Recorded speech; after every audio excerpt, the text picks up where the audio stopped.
Hello दोस्तों, good afternoon. Only GS में मैं आपका स्वागत करता हूं। पॉलिटी की सीरीज़ में आज हम अब से पहले हम आर्टिकल 15 तक पढ़ चुके थे और आज हम शुरू करेंगे आर्टिकल 16। कहने को बहुत छोटा सा आर्टिकल है, लेकिन इसमें बहुत सारी चीज़ें हैं जो बहुत इम्पोर्टेंट हैं, सभी को हम देखेंगे। आर्टिकल 16, लोक नियोजन में अवसर की समानता। इसका मतलब यह है, राज्य के अधीन नियोजन सरकारी नौकरी में प्रत्येक व्यक्ति को अवसर की समानता होगी।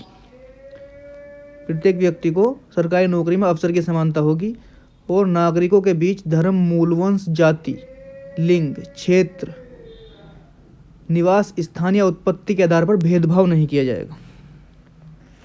इसमें जो लिखा हुआ है वही मैं बोल रहा हूँ, थोड़ा अलग ध्यान देना आप। अब इसके ऊपर 2-3 बातें हैं जो इम्पोर्टेंट हैं, देखते हैं हम। संसद कानून बनाकर किसी क्षेत्र के निवासी को उस क्षेत्र में रोजगार पाने की शर्त बना सकती है। संसद कानून बनाकर, संसद है, कानून बना देगी और किसी क्षेत्र विशेष के लिए, मान लो किसी क्षेत्र में कोई एक कम्युनिटी रहती है, तो उस क्षेत्र विशेष के लिए केवल वहीं के लोग रोजगार पाएंगे, ऐसा संसद कोई कानून बना सकती है। ठीक है। दूसरा एक और है, किसी धर्म विशेष से संबंधित पद उस धर्म विशेष के अनुयायियों के लिए आरक्षित किए जा सकते हैं। मान लो हिंदू धर्म है, तो इसके जो इस हिंदू धर्म से रिलेटेड जो पद होंगे, हिंदू रिलीजन से रिलेटेड जो पद होंगे, उसके लिए केवल हिंदू धर्म को ही गवर्नमेंट अप्रूव कर सकती है, क्योंकि और किसी को नहीं पता उस धर्म के बारे में इतना, तो इसलिए उसके लिए कर सकती है। नंबर 3 एक और पॉइंट है, ये इम्पोर्टेंट है। नागरिकों के किसी पिछड़े वर्ग के लिए विशेष प्रावधान किए जा सकते हैं। नागरिकों के किसी पिछड़े वर्ग के लिए विशेष प्रावधान किए जा सकते हैं। पेज यहाँ पे हम लिखते हैं, ठीक है। अब इसके लिए इसी आर्टिकल में पिछड़ा वर्ग आयोग को गठन किया गया था, आर्टिकल 16 के अकॉर्डिंग। सबसे पहले किया गया था कालेल आयोग। बहुत लंबा आर्टिकल है ये, 1953। तो इसमें क्या प्रावधान होंगे जाति के लिए, क्या ये सब कालेल आयोग में गठित किया गया? तो जाति की जनगणना, ओबीसी जाति के लिए देखना, सब चीज़ इसमें देखना था। फिर 1979 में मंडल आयोग, द्वितीय पिछड़ा वर्ग आयोग का गठन किया गया। इसी को मंडल आयोग कहते हैं।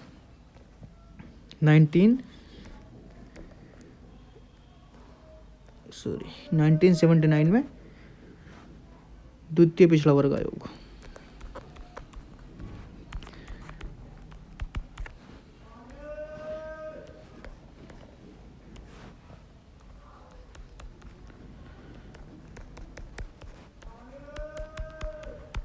द्वितीय पिछड़ा वर्ग आयोग को गठन किया गया। बीपी मंडल इसके अध्यक्ष थे, इसलिए इसको मंडल आयोग कहते हैं। बीपी मंडल अध्यक्ष थे, तो इसी को मंडल आयोग कहते हैं।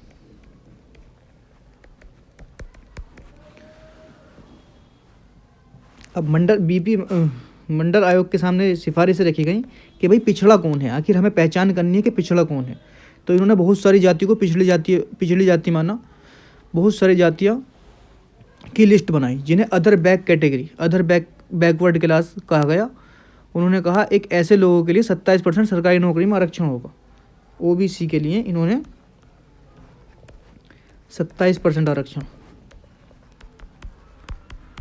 सरकारी नौकरी में। ठीक है। इसके बाद हम देखते हैं, और पेज जोड़ना पड़ेगा।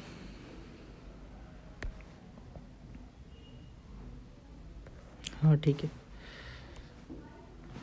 इसके बाद क्या हुआ, 1990 में वीपी सिंह ने मंडल आयोग की सिफारिशों को लागू कर दिया। 1990 में वीपी सिंह ने मंडल आयोग की सिफारिशों को लागू कर दिया।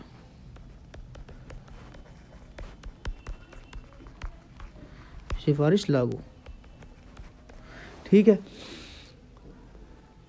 संविधान लागू होने, जब संविधान लागू हुआ था तो आरक्षण क्या था? संविधान लागू होने पर कहा गया था, जब संविधान लागू हुआ था तो एससी को था 15%, एसटी को था 77.5%, फिर ओबीसी को मिला 27%। कब? 1990 में। मंडल आयोग ने मान ली थी 1990 में बात। तो ये आरक्षण हो गया था 49.5%, ठीक है।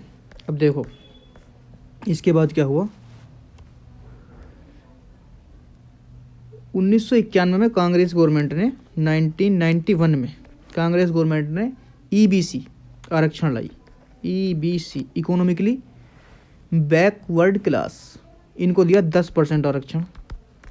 जैसे इनको 10% आरक्षण दिया तो सुप्रीम कोर्ट ने एक डिसीजन दिया, एक केस आया सुप्रीम कोर्ट में जो बहुत इम्पोर्टेंट है, बहुत इम्पोर्टेंट केस है। अभी हम इसके बारे में देखते हैं। इस केस का नाम था इंदिरा साहनी बनाम भारत संघ। इंदिरा साहनी वर्सेस भारत संघ, 1992। आरक्षित को चुनौती दी गई। सुप्रीम कोर्ट का निर्णय आया, आरक्षण व्यवस्था संविधान में वर्णित समानता के सिद्धांत के विरुद्ध नहीं है। सुप्रीम कोर्ट ने कहा कि ठीक है, ये विरुद्ध नहीं है, लेकिन जाति का आधार बनाया जा सकता है। भारत में सामाजिक पिछड़ापन महत्वपूर्ण है, ये भी बात सही है। जाति को भी आधार बनाया जा सकता है, कोई दिक्कत नहीं है। लेकिन इसके बाद कहा सुप्रीम कोर्ट ने, पिछड़े वर्गों के साधन संपन्न हिस्से को आरक्षण का लाभ नहीं मिलेगा। मतलब क्रीमी लेयर, क्रीमी लेयर की बात कही इसमें। जो लोग साधन संपन्न हैं, जो ठीक ठाक हैं, उनको आरक्षण नहीं मिलेगा, ठीक है। अब इसके बाद क्या हुआ, एक और बात बोली इस केस में, आरक्षण की अधिकतम सीमा 50%। आरक्षण की अधिकतम सीमा 50% रहेगी, बस इससे ज़्यादा आरक्षण दे नहीं सकती गवर्नमेंट। तो अब ये देखो, हमारा यहाँ पर हो गया था 49%, 49.5। तो 1991 में फिर ईबीसी को आरक्षण दिया 10%, तो ये हो गया था 59.9। तो इस वाले को रद्द कर दिया था, 1991 वाले को इसको रद्द कर दिया था सुप्रीम कोर्ट ने। तो इसमें ईबीसी वाले को खत्म, रद्द कर दिया गया था, ठीक है। पदोन्नति में आरक्षण लागू नहीं होगा। आरक्षण की व्यवस्था को न्यायिक पुनर्वलोकन किया जा सकता है। पदोन्नति में आरक्षण लागू नहीं होगा, ये बोल दिया सुप्रीम कोर्ट ने, आरक्षण नहीं होगा।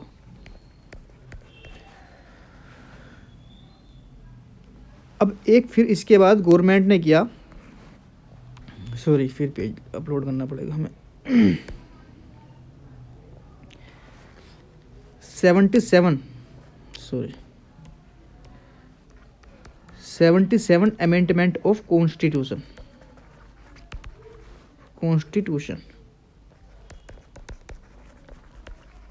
इसमें क्या कहा गया, सुप्रीम कोर्ट ने कहा कि राज्य चाहे तो एससी एसटी को पदोन्नति में आरक्षण दे सकता है। राज्य चाहे तो एससी या एसटी को पदोन्नति में आरक्षण दे सकता है, ये कहा गया 77वें संविधान संशोधन में, ठीक है दोस्तों। इसके बाद क्या होता है, एक नया क्लॉज जोड़ा था इसमें संविधान के अंदर, 77वें संविधान संशोधन के अंदर, इस ये बात जो लिखी थी 16 क्लोज 4A, इसमें कहा था। फिर इसके बाद क्या हुआ, 85, बातें बहुत गौर से सुनने की हैं और सब इम्पोर्टेंट हैं। 85 अमेंडमेंट को हुआ संविधान के अंदर। इसमें कहा गया 16 क्लोज 4A में एक नई इसमें लाइन जोड़ी गई, 16 क्लोज 4A, इसमें एक नई लाइन जोड़ी गई।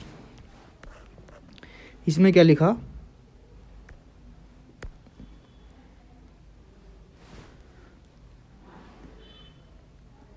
जब अनुसूचित जाति और जनजाति के सदस्यों के लिए पदोन्नति में आरक्षण किया जाएगा तो यह परिणामी ज्येष्ठता के नियम पर आधारित होगा।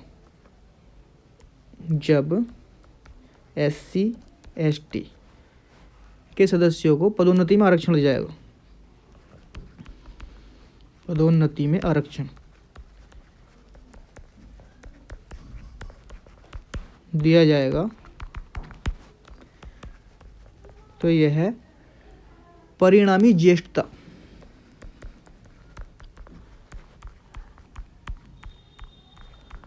परिणामी ज्येष्ठता के नियम पर आधारित होगा।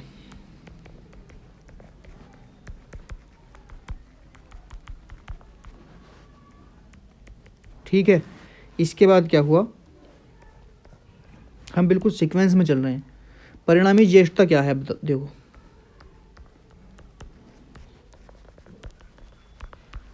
परिणामी ज्येष्ठता क्या है। इसके अनुसार पदोन्नति में आरक्षण की व्यवस्था के कारण SC ST का सदस्य सेवाओं में ज्येष्ठता प्राप्त कर लेता तो उसे यह ज्येष्ठता स्थायी रहेगी। मतलब अगर पदोन्नति होने के बाद कोई ऊंचे पद पर पहुंच जाता है तो वह परमानेंट रहेगा उस पर। ठीक है, अब इसके बाद क्या होता, एक और केस आता सुप्रीम कोर्ट के अंदर जो बहुत इंपॉर्टेंट केस है। ये भी देखो आर्टिकल 14 में बहुत सारे केस हैं और सारे इंपॉर्टेंट है, इसलिए सबको देखना पड़ेगा और देखने जरूरी भी है, क्योंकि इसके देखे बिना हम पूरे आर्टिकल को समझ नहीं सकते। क्वेश्चन जो यहीं से बनते हैं। एक केस और आता है 2006 में, M नागराज बनाम भारत संघ, M नागराज बनाम भारत संघ 2006। इसके अंदर क्या बोला है, इस केस में सुप्रीम कोर्ट ने कहा कि 77वां 85वां और 16 क्लोज 4A सब सही है, सबको सही ठहराया किया गया। लेकिन SC ST के लिए पदोन्नति में आरक्षण लागू करते समय, लेकिन SC या ST के पदोन्नति में आरक्षण लागू करते समय 3-4 चीज़ों का डेटा देना होगा।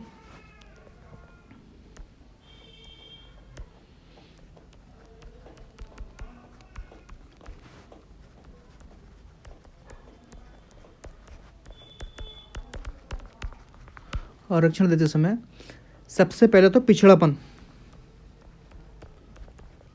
का डेटा देना होगा और अपर्याप्त प्रतिनिधित्व,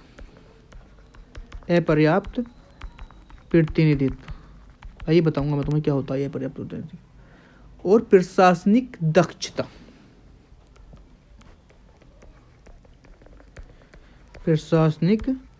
दक्षता से संबंधित डेटा देना होगा, से रिलेटेड डेटा देना होगा। मतलब फिर देखो अब क्या हुआ, जो पिछड़ापन का डेटा देना होगा कि हाँ पिछड़ेपन, इनका पिछड़ापन कितना है SC ST का। दूसरा अपर्याप्त प्रतिनिधित्व का मतलब ये है कि मान लो 100 सीट हैं टोटल, कहीं मान लो DM के पद की 100 सीटें हैं और उस स्टेट के अंदर 30% SC और ST हैं। ठीक है, तो 30 सीटें चाहिए, 30 सीटें होनी चाहिए DM की, लेकिन वो हैं 20,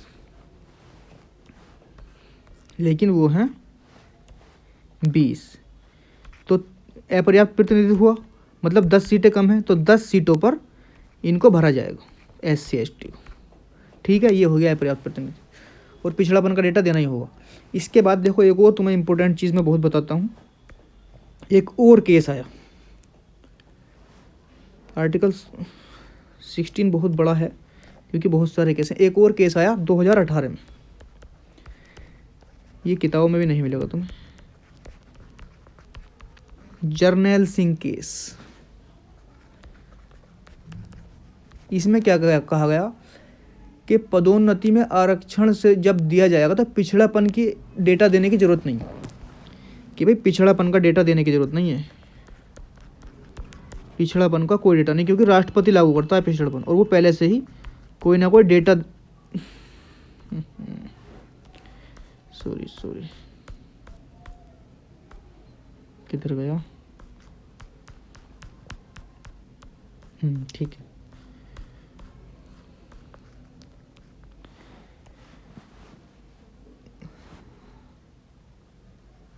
पिछड़ा कौन घोषित करता है? राष्ट्रपति। जब राष्ट्रपति पिछड़ापन घोषित करते हैं किसी भी जाति या जनजाति का, तो उसका पूरा डेटा होता है उनके पास। इसलिए इस केस में सुप्रीम कोर्ट ने कहा, जर्नैल सिंह केस में, कि पिछड़ापन का डेटा देने की कोई ज़रूरत नहीं है। लेकिन उसने कहा कि SC ST में भी पदोन्नति में आरक्षण क्रीमी लेयर से होगा। SC ST में आरक्षण जो है क्रीमी लेयर, क्रीमी लेयर का मतलब वही हुआ कि हाँ, जो साधारण संपन्न लोग हो गए हैं उनको आरक्षण नहीं मिलेगा, संपन्न लोगों को आरक्षण नहीं मिलेगा। ठीक है दोस्तों, यहाँ तक हो गया हमारा आर्टिकल 16। अब देखो इससे रिलेटेड कुछ नोट्स हैं, उनको भी देख लेते हैं। ये मैंने तुम्हें मोटा मोटी बातें समझाई हैं, बहुत इंपॉर्टेंट हैं। जो लिखा हुआ है उससे ज़्यादा इंपॉर्टेंट ये चीज़ें हैं। अब देखो, आर्टिकल 16 में राज्य के अधीन किसी पद पर नियोजन या नियुक्ति से संबंधित विषय में सभी नागरिकों के लिए अवसर की समानता होगी। ठीक है, अब ये सब बातें तुम्हें पता ही है। केवल धर्म, वंश, जाति, लिंग के स्थान पर, निवास स्थान पर किसी व्यक्ति को रोजगार नहीं ठहराया जाता। लोक नियोजन के विषय अवसर की समानता, साधारण अपवाद होंगे, जो अपवाद मैंने तुम्हें बताए हैं अभी, कि हाँ किसी अलग धर्म के लिए या किसी क्षेत्र विशेष के लिए कर सकती है संसद। ठीक है, अब इसके बाद संसद किसी विशेष रोजगार के निवास शर्त आरोपित कर सकती है, जैसे सार्वजनिक रोजगार अधिनियम 1957 में।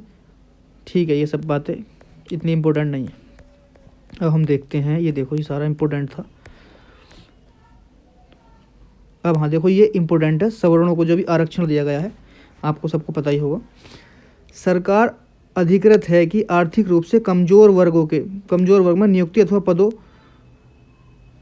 पर उनके लिए 10% आरक्षण का प्रावधान कर सकती है। यह 10% आरक्षण पहले से जारी आरक्षण से अतिरिक्त होगा।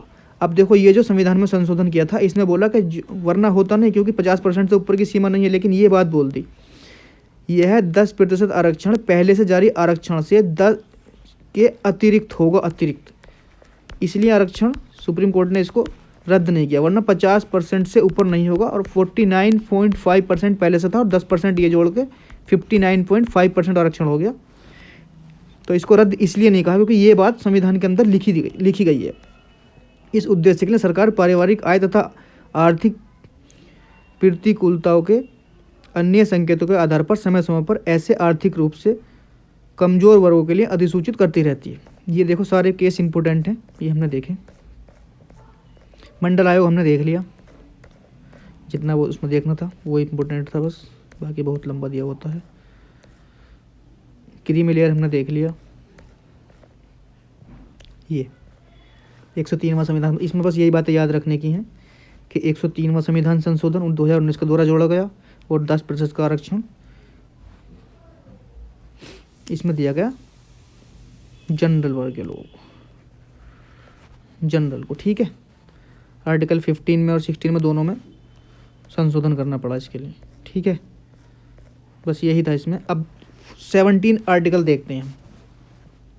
आर्टिकल 17 देखते हैं, जो इम्पोर्टेंट है, बहुत क्वेश्चनों में आते हैं इससे रिलेटेड बहुत ज़्यादा। आर्टिकल 17, अस्पृश्यता को समाप्त करने की व्यवस्था, अस्पृश्यता का अंत। आर्टिकल में लिखा हुआ है अस्पृश्यता का अंत, यानी कि छुआछूत का अंत। अस्पृश्यता विधि के अनुसार एक दंडनीय अपराध होगी, इसका कोई अपवाद नहीं होगा, मतलब यह दंडनीय अपराध होगा और इसका कोई अपवाद नहीं होगा। संसद ने इसके लिए क्या किया, 1976 में संसद ने अस्पृश्यता निवारण अधिनियम 1955 भी पारित किया। अस्पृश्यता निवारण अधिनियम 1955 पारित किया गया। 1976 में इसका नाम बदलकर 1976 में क्या किया गया, इसका नाम बदल दिया गया और इसको बोला गया है नागरिक अधिकारों की रक्षा अधिनियम 1955। ठीक है, चलो। अस्पृश्यता न तो संविधान में है, न ही अधिनियम में परिभाषित किया गया है। हालांकि मैसूर उच्च न्यायालय ने अनुच्छेद 17 के मामले में व्यवस्था दी थी कि शाब्दिक एवं व्याकरणीय समझ से परे इसका प्रयोग ऐतिहासिक होगा। ठीक है, इसका संदर्भ है कि कुछ वर्गों के लोगों को उनके जन्म एवं कुछ जातियों के आधार पर सामाजिक निर्योग्यता, अतः यह कुछ व्यक्तियों के सामाजिक बहिष्कार और धर्म संबंधी सेवाओं इत्यादि से इनका बहिष्कार नहीं है। उच्चतम न्यायालय ने अनुच्छेद 17 के तहत यह व्यवस्था दी कि यह अधिकार निजी व्यक्ति और राज्य का संवैधानिक दायित्व होगा कि इस अधिकार के हनन को रोकने के लिए जरूरी कदम उठाए। मतलब ये है कि बाकी सारे जो अधिकार हैं उसके लिए हम गवर्नमेंट के ऊपर रहते हैं कि गवर्नमेंट करेगी तो हम सुप्रीम कोर्ट जाएंगे, लेकिन इसमें अगर कोई निजी व्यक्ति भी करता है ना ऐसा कुछ काम, किसी की जाति धर्म से रिलेटेड कुछ बात बोलता है, तो ये सब अस्पृश्यता माना जाएगा और इसके लिए निजी व्यक्ति के खिलाफ भी कार्रवाई की जाएगी। ठीक है दोस्तों, अब इसमें क्या किया गया, कुछ चेंजेस किया गया। देखो मैं तुम्हें नया पेज एक जोड़ के समझा देता हूँ, बहुत अच्छे। 1989 में अनुसूचित जाति एवं जनजाति अत्याचार निवारण अधिनियम लागू हुआ। अनुसूचित जाति और जो अनुसूचित जनजाति अत्याचार निवारण अधिनियम।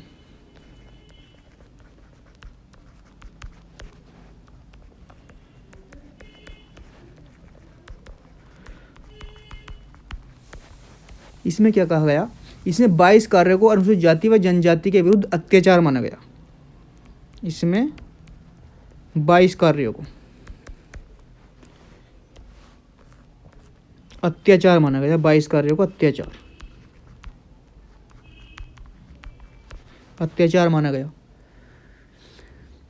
और ऐसे अपराधों को गंभीर अपराध माना गया और तत्काल गिरफ्तारी का प्रबंध किया गया। इसे क्या माना गया, गंभीर अपराध और तत्काल गिरफ्तारी, मतलब तुरंत गिरफ्तारी। अब इसके बाद 2015 में इस कानून में संशोधन किया गया है। अनुसूचित SC ST एक्ट बोलते हैं, SC ST एक्ट 1989, फिर इसमें संशोधन किया गया 2015 में। संशोधन के बाद देखो क्या हुआ, संशोधन के बाद जो 22 थी ना संख्याएं अत्याचार की, 22 संख्याएं थी अत्याचार की, उनको कर दिया गया 47। अब 47 ऐसे अपराध हैं जो इस तरह के अपराध माने जाएंगे और इन मामलों में शीघ्र निपटारे के लिए विशेष अदालत के गठन का प्रावधान किया गया है। ठीक है, अब जो है इसमें जल्दी निपटारे के लिए विशेष अदालत। ठीक है दोस्तों, तो ये आर्टिकल 17 था, इम्पोर्टेंट बहुत, सभी को ध्यान से नोट्स बनाते चलिए और ध्यान से देखते हुए चलिए।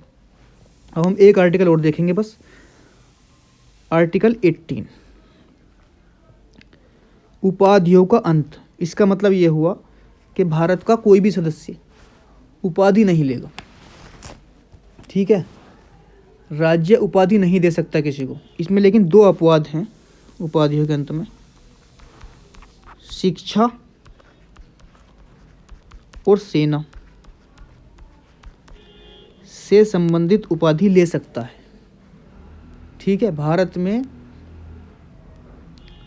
लाभ का पद धारण करने वाला विदेशी राज्य से उपाधि ले सकता है, लेकिन राष्ट्रपति की अनुमति से।